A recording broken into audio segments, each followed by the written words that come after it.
We got this question in from Teresa M of Pickering. So she's asking about rent-to-own properties.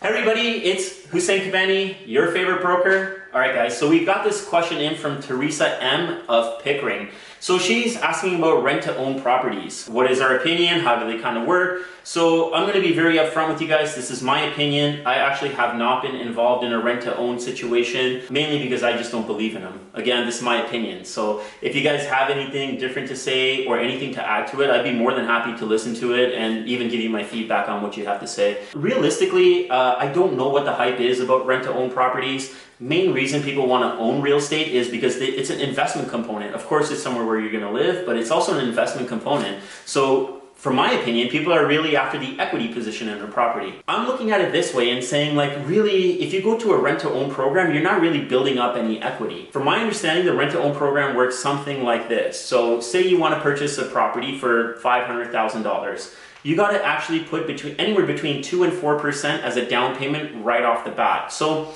say we're going to use an example of 3%. If you're going to put 3% down on a $500,000 property, it's $15,000.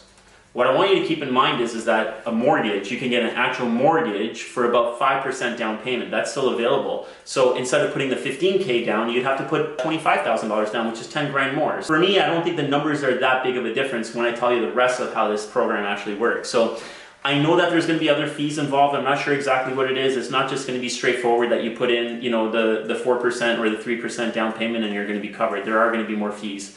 The other thing to keep in mind about this program is that usually they will not cover anything that has a maintenance fee. So condos, anything that's a pottle, that's a freehold with a common elements, they won't cover it. They will only back freehold properties. So basically what they do is that you have a $500,000 property you want to buy, and they estimate out what the appreciation is going to be on this property. For example, if the appreciation is going to be, say, 3.5% is what they're going to estimate out, say we're going to go on a 3-year term.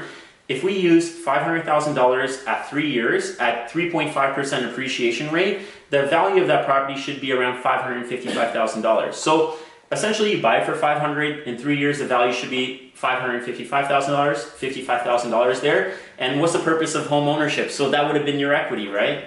Yeah, not in this case. Whoever actually bought that property, the investor who bought that property, would actually get that gain. They would resell you that property in 3 years for $555,000. During the time that you occupy this property for 3 years, you'd be paying rent. So say, for example, you're going to be paying $2,000 a month on this property. You got another $72K into this in 3 years. So in 3 years, you got about $72K in rent. You've got your $15K already in as your 3% deposit, and you're already buying the property at full market value. I really don't think the consumer at the end of this wins. There's got to be a really compelling reason for you to go down this route. My advice to anybody is that if you're in this situation, I'd say consider more of your options. Borrow money from family if that's possible, or just hustle it out and save it up. Because really you're after the equity position. Why make an investor richer? If I get an opportunity to invest in a property like this, I'm definitely going to take it because it's a win-win for me as an investor. I don't think it's really going to benefit the consumer. Again, this is my opinion. I'd love to hear what you guys have to say about it. You know, send me a DM, text message me, send me an email, give me a phone call. Whatever you got to do, you got to get a hold of me. Let me know what you guys think. Subscribe, like. My buddy Steve and I do another podcast, East Meets West. Look that up. I think there's a lot of valuable information in there as well. And I need you guys to remember one thing. Get Kabani, get sold. Sell it, sell it, sell it, sell it, sell it, sold. Sell it, sell it, sell it, sell it, sell it, sold. Sell it, sell it, sell it, sell it, sell it, sold. Sell it, sell it, sell it, sell it, sell it, sold.